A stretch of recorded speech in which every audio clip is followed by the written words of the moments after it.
Hey, what's up you guys? I'm Sara Lubratt. I just finished LeVar Burton's Masterclass on storytelling and I want to talk about it. The human being, our bodies, our senses, we are predisposed to storytelling. The little snippet that Masterclass gives us about LeVar Burton says, Emmy winner and Reading Rainbow host LeVar Burton teaches you his techniques for more dynamic, authentic storytelling. So if you go on to enjoy this video, I would really appreciate it if you could give it a big thumbs up because it really supports my channel. And now without further ado, let's get into the video. LeVar's Masterclass was 2.5 hours long, consisting of 13 lessons, which was a very easy length Masterclass to finish in a day. And I watched this entire Masterclass yesterday and really enjoyed it. And now without further ado, let's talk about it. It hasn't been all of that long that I have been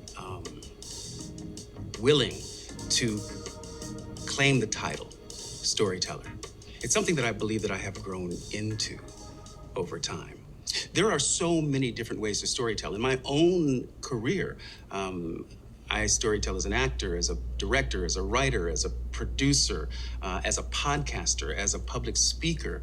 There's storytelling through dance, through music, through painting. What being a storyteller means to me is one who is willing to take on the responsibility of bringing stories to the people. I believe that the stories that we tell one another are the foundation and set the parameters for who we are as people. We are continually telling each other our stories. The uber purpose is for us to gain some sort of information, mostly about ourselves and the human condition. I love how he started out his masterclass talking about the responsibility that he feels as a storyteller, and that it took him a while to actually accept the fact that he was, and now he has embraced it so incredibly strongly, and that's what he identifies as. And I think that artists these days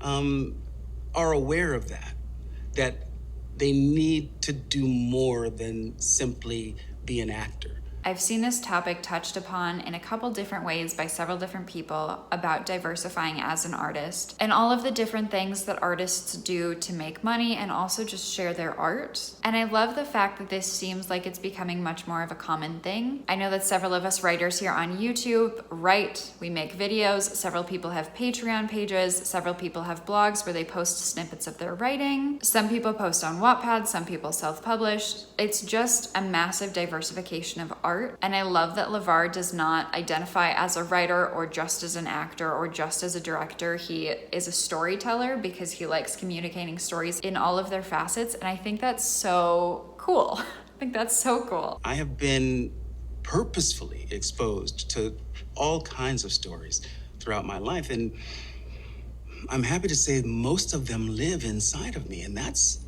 sort of the magic of stories, that we take them in and they become literally a part of us.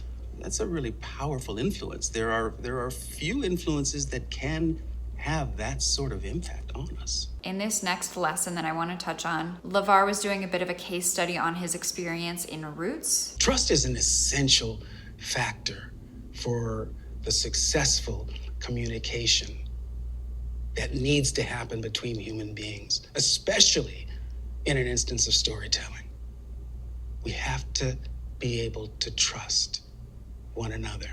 We have to trust the source, and we have to trust that the receptacle, the receiving end, is also there, intact, alive, and paying attention. But I thought this part about trust in communication and how valuable trust is in communicating of any kind is so important and so valuable. And I know that this might be a little bit harder for those of us that are fiction writers, but I still think that there is a great degree of trust, even in fiction writing, where you have to get your audience to trust you as the narrator or the storyteller or the author. And even in fiction, there is still a lot of trust needed in communication between the author and the reader. And it's probably beneficial to try and establish that trust as soon as possible so that your readers can have a much more enjoyable reading experience because they fall into that trust a lot quicker. I think what makes the oral tradition of storytelling unique to the human experience is the idea that it is as old as it is, and that's where our contact and the nature of our communication with one another was born, right?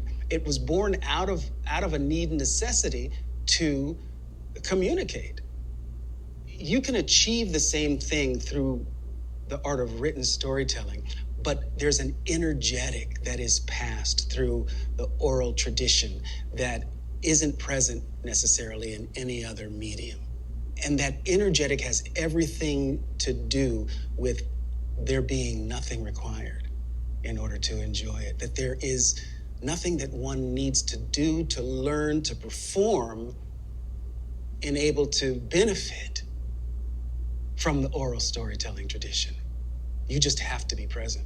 You just have to be listening. You just have to be paying attention. Okay, this part I wanted to include in this video because it's all about oral storytelling, and primarily because in my book, I'm about to rewrite a scene that's a tradition with the characters in the story that is an oral storytelling scene, and I'm very excited about getting to it. And I thought it was so cool that he touched on this because now I can apply what he spoke about and what I learned from watching this lesson in that scene that I'm about to rewrite. There's a tendency that we have as human beings to encourage an investigation into the what if when we're children. But we remove permission as we get older to imagine and to investigate that what if. I believe that we need to maintain contact with that inquiry. We need to maintain our contact with our imaginations as we grow up and grow older. We can't have a just, equitable society unless we can imagine one. For me, our imagination is a muscle, right? It's an ability. I guess it is kind of like a bicycle. You never lose it, but it's not in tip-top condition unless we exercise it, you know? And so the idea of nurturing our imaginations, actually nourishing that part of ourselves that is naturally creative, is what I'm talking about. And for some reason, we equate in this culture the need and necessity to leave behind, as it is said, those childish things in order to become a functioning member of society is kind of ass backwards as far as I'm concerned. I think in order to become a productive, functioning member of society, you need all of your gifts front and center, and certainly need your imagination. Again, nothing that has ever been invented did not begin as a thought in the mind of a human being. That's the absolute truth about the power of our imagination. So it's essential that we nourish that aspect of ourselves, because chief among, I think, any other facility we possess, it is our imaginations that is going to sustain us through good times and bad. You can sit in your feelings all day long and you won't advance your cause one whit. But if you are in your imaginative self, if you are in that space, everything is possible. And the only thing then necessary is right action behind that vision. Reading is absolutely the gateway to our imagination.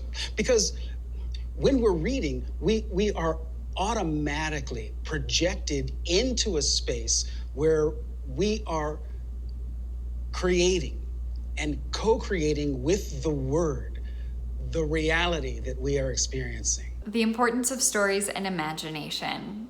Like, yes, of course. I loved this piece so much. It always surprises me a little bit whenever I meet somebody and I tell them that I'm a writer or that I'm a reader, and they're like, oh, that's cool, but I don't read. I'm like, how? I know that there are other ways to experience and consume stories and creativity, like in TV shows and movies and podcasts and whatever. But whenever somebody tells me that they don't read, whether it's fiction or nonfiction, I'm always a little bit blown away, because I'm like, how have you gotten this far without trying to feed your imaginative side? But I just think that it's so interesting as someone who was a voracious reader as a child and is trying to get back into that like massive consumption of stories. How do people not read? Like, I don't understand that. But I absolutely adored how he took the time to stress how important our imaginations and our stories are. We got to New York, I bought my ticket. I was enthralled by the show. And afterwards, I waited 2 hours at the backstage door for Mr. Vereen to come out. And when he finally did, I shook his hand and I said, Mr. Vereen, my name is LeVar Burton. I'm an actor and I really hope to work with you one day. Now, I said that with all confidence and in the knowledge that acting had now become my life's purpose. And I had every reason to believe that what I stated would come into existence. What was important to me was that I had touched it. I had tangible proof that I had made contact with my dream. And in that experience, my dream became possible for me in my mind. That's the connection. That's the importance of having a dream, right? It's sort of a magnet that pulls us to our destiny, our dreams. When LeVar talked about meeting his role model actor and getting a picture with him and just like affirming that he was gonna work with him one day, that very strongly reminded me of when I went to BookCon several years ago. I've only been once, and I went when it was in Chicago. I believe it was in 2016, so 5 years ago now. And I literally just started crying as soon as I entered the convention space, because just walking in, I could feel the creativity of others, and I was in the space that I wanted to be in, and I just pictured myself at a signing at a convention like that in the future, and I'm very, very certain that that will happen one day. And it was just such a cool experience. But I totally understood his almost journey trying to get to New York so that he could meet this person, because granted, mine was not as far. I went from Minnesota to Chicago in order to go to some of these book signings and go to this book convention. But oh my gosh, it is so incredibly affirming. And I get a mini sense of that feeling every time I step into a bookstore or a library, because it's just so full of stories that people have told and have put so much time into and have published. And now they're out in the world for us to enjoy. And I just get a little kernel of hope. That's just a little like boost that's like, yes, you can do this, keep going. So I loved that he took the time to talk about how he met an actor that he really wanted to work with. And then it turns out that years later, he was actually able to work with him in Roots, which I thought was a very cool fun fact that he decided to include. Judgment is a manifestation killer. Manifestation is largely a function of cultivating that which we know to be true, and then having the courage to put oneself out there. I think that's a piece that a lot of us miss. Is for some of us, our life experience informs us that the world is there to serve us rather than the other way around. I believe we are here to serve the world, and that it's our responsibility to seek out experiences that give us the opportunity to render service. We have to want to engage and really have a hunger for the unknown. It's a journey, it's a process. I have always been a fairly impatient person. I want what I want when I want it. And it's really been important for me to learn how to delay gratification in the favor of process. When I engage in a process toward my goal, toward my dream, when I get there, inevitably, I am able to really relish it more than if it were handed to me. If I'm able to recognize my own success in the pursuit of my dream, it means an awful lot more to me. I could not agree with this portion about the journey more, and the hunger for the process and the love for the process rather than trying to work just for the final product, because you never know how the final product will be received. And the only thing that you can control is the effort and energy and enjoyment that you put into the creative process when you start and keep going and then eventually finish. But the way that he said success in pursuit of the dream and enjoying the journey rather than just the final product, I thought was very powerful, and something that I try to talk about a lot and then I try to remind myself about a lot, because viewing the journey as success is incredible. And I love Love that mindset. For me, reading aloud is a performance piece, and every time I do it, it's a different experience. Now, here's the thing. The writer gives you so many clues as to pace, as to tone and tonality, right? The writer has left you a roadmap, and all you have to do is follow it. It's really a matter of interpretation. And in the interpretation of a story, you can't get it wrong. Why? Because it's your interpretation. One of the things that LeVar Burton is known for is the reading rainbow. And so one of the lessons included in this masterclass is called Reading to Children. And then there's also one a little bit later called Reading to Adults. And the reason that I wanted to include this portion of the masterclass in this video is that authors will often have to read, maybe not have to, but will read excerpts of their novels when they go on tour or to go to book signings. But he very specifically mentions that the writer gives clues to pace and tone and character through their writing and punctuation, and they leave those as suggestions to the reader or the readers or whoever's going to enjoy the story, and then they will go and have their interpretation of it. But I thought that this was cool that he mentioned the writer specifically, because that's what I am. I'm assuming that's what a lot of you guys are. And so even if one day we are lucky enough to be able to do a reading at one of our book signings, the writing has all of the suggestions in it for the reader to make their own interpretation of it, which I think brings up something really interesting in a writer reading their own work in front of an audience, or even like in an audiobook reading, because it's such a biased view of the story and the characters, and that might be a very hot take for some people, but I felt like I needed to throw it out there. I tend to watch these masterclasses on 1.5 speed just so that I can get through them a little bit faster because of all of the pauses and typically how slow sometimes these people speak, and I find that it's easier for me to pay attention if I put it on 1.5 speed. However, as soon as I got to the Reading to Children lesson, I immediately had to slow it down to normal speed, because the way that he read the storybook that he wrote for children was so involved and so engaging that I needed to watch it on normal speed as it was intended to be seen, because he's so good at storytelling, which, like, obviously he was asked to make a masterclass about the whole topic. I believe that you will find, if you practice reading aloud in the mirror or to people, to actual human beings, it will improve your comfort level when speaking in front of people in the office, or in conversations with your friends and family.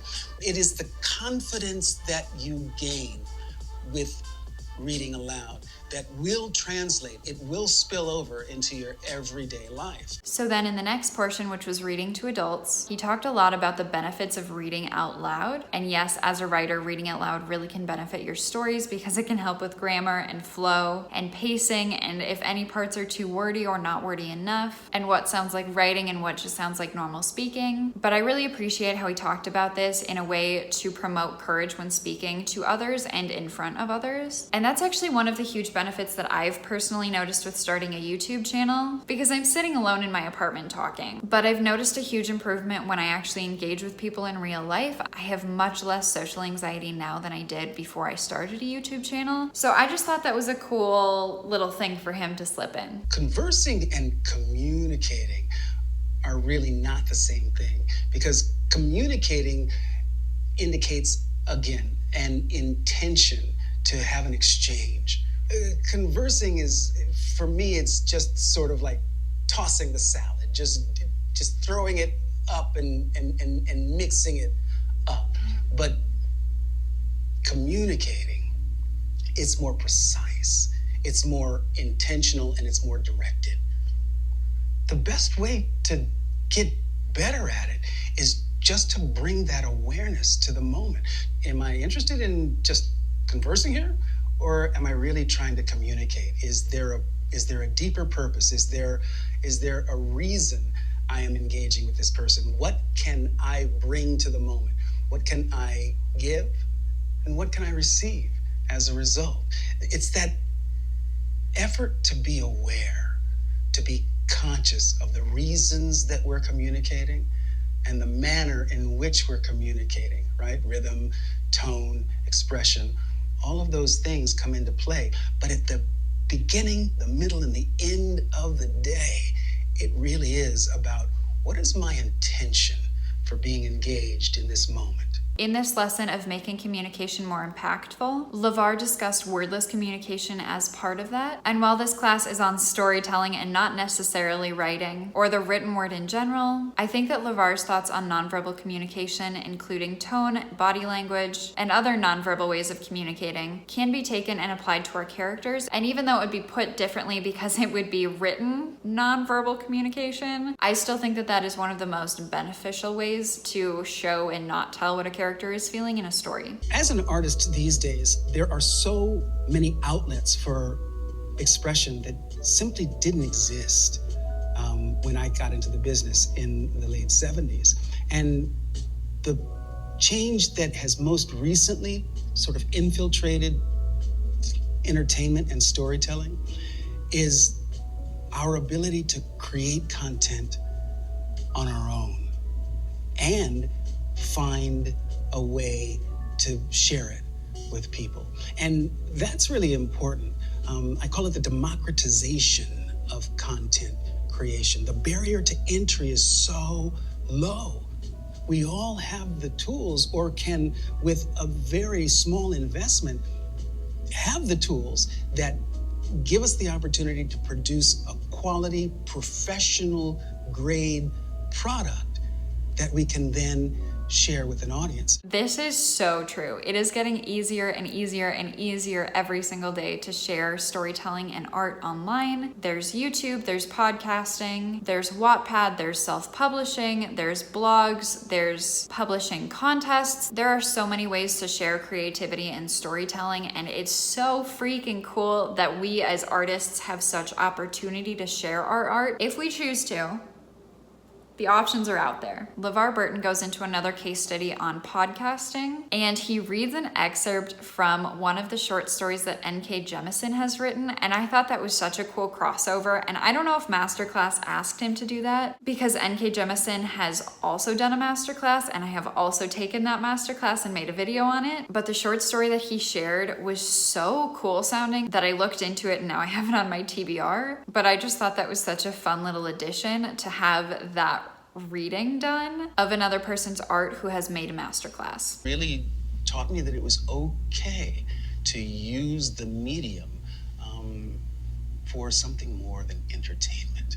Because of that awareness that it was possible, that it was really incumbent upon me, especially in my work with children, to bring my authentic self to that job and to really be okay, be comfortable with sharing myself with my audience. And that's a really overlooked aspect of storytelling. Being vulnerable enough to share your story, being able to be honest enough, warts and all, to reveal who you are through your story.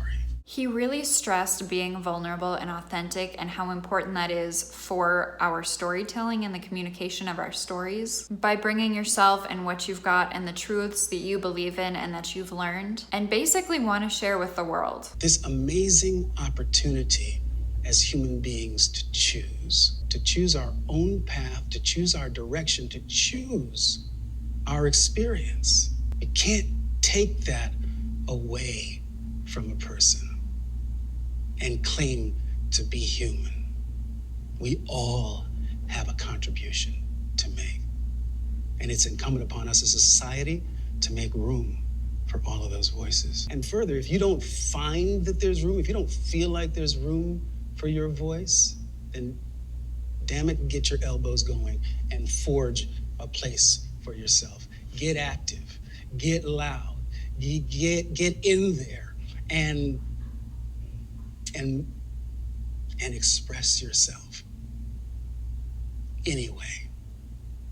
Because the act of self-expression is an affirmation that I am here, that I am alive, that I am vital, and that I matter.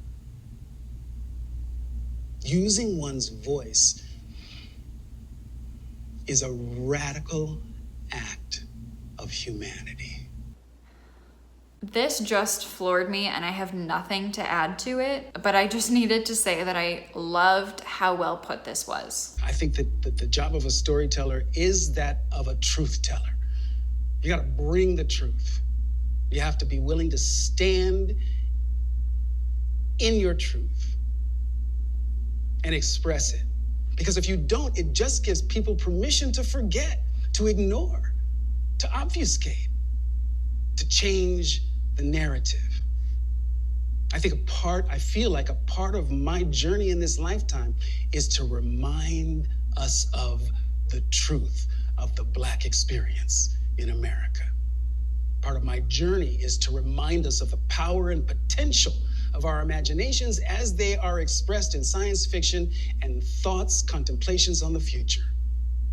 I feel like part of my destiny is to be here and stand for literacy, for knowledge, for learning, especially where children are concerned, because they are the most vulnerable among us, and they are what this is all about.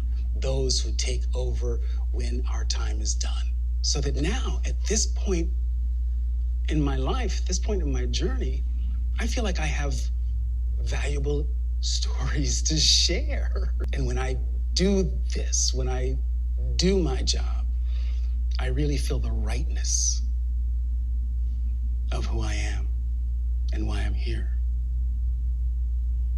And there's no better feeling than that, not for me anyway, to feel the rightness of who I am and what I'm doing. My main takeaways with LeVar Burton's masterclass on the power of storytelling is that he is incredibly effective in what he does. He is a storyteller through, and that came through in this entire class. It was really, really fun to watch, and it was very easily digestible because it was only 13 lessons in 2.5 hours. The other couple of masterclasses that I've taken up until this point have been about 4 hours apiece, which can kind of be a little much. So I really liked how this one seemed a little bit more tangible and consumable, but it was also incredibly encouraging and positive, and discussed a lot of the ways that LeVar has gotten to be a storyteller, as well as coming up with ideas for us to be storytellers and to lean into our craft and become better storytellers. I would really highly recommend this class to anyone with a masterclass subscription. I do know that when you buy just a pass for one of the classes, it's like $90, which is a little steep for a 2.5 hour class. But if you have the yearly subscription for masterclass, I would highly recommend taking this, and I would love to hear your thoughts down below after you have, or if you have already. But I think that brings us to the end of today's video. If you guys enjoyed watching this, I would really appreciate it if you could give it a big thumbs up, because that really supports my channel by telling the YouTube algorithm that you liked my video and that someone else might too. If you enjoyed hearing my thoughts on this masterclass, I have taken a couple other masterclasses and made videos on them that you can watch here. And if you want to see more videos like this from me, make sure you scroll down below, hit that big red subscribe button and that little notification bell next to it so you don't miss another upload. Thank you guys so much for watching. I'm Sara Lubratt. I'm currently posting videos twice a week on Mondays and Thursdays, and I will see you guys in the next video. Bye. One of the immutable laws of the universe. You've got to bring ass to whoop ass. There, I said it.